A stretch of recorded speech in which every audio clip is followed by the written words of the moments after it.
Anyway, you're supposedly, if you'll pardon the pun, one of the great white hopes of the Labor Party. God spare them if they are. You'll stay with 20 seats in the Parliament if that sort of stupidity passes for muster.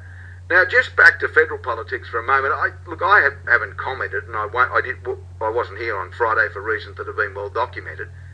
But this stuff that surfaced on Saturday about Mal Brough, who's no longer a member of the government and wants to be a member of the government, he'll, I guess, gain pre-selection for the seat of Fisher in Queensland and get rid of Peter Slipper, and for that we should be thankful.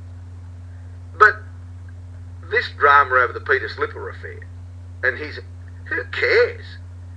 If the young bloke Ashby comes to him and says, I need a bit of help, I think I have a sexual harassment claim against the Speaker, and I need you to tell me what I should do. And from everything I've read about Brough, he basically handled like any other adult would when some bloke comes to him and said he's been sexually harassed by his boss.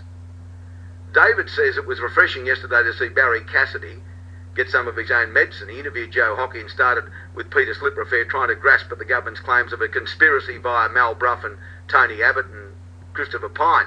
Joe Hockey responded by saying, what's being lost here is an alleged crime to being committed. For what reason he refused to comment on the issue, it's now an investigation by the AFP. That's where it should remain. A strong performance by Joe put an end to Emerson. What's wrong with Craig Emerson and his sweaty top lip, by the way? Every time I see him now, he's got a sweaty top lip. I mean, if I hear him one more time as the former bed partner of the Prime Minister and now one of the people who talks on her behalf all the time, trying to give it to people, I mean, he's got no credibility at all, Craig Emerson. And that sweaty top lip doesn't do him any credit either. I don't know whether that's pressure or whether it's the fact that he's facing perhaps electoral oblivion himself in Queensland sometime in the future.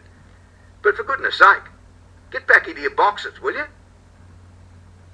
Worry about Craig Thompson and what he did or didn't do. Worry about Peter Slipper, who you're now in bed with, both figuratively and literally. Worry about that. Now, sport, and there's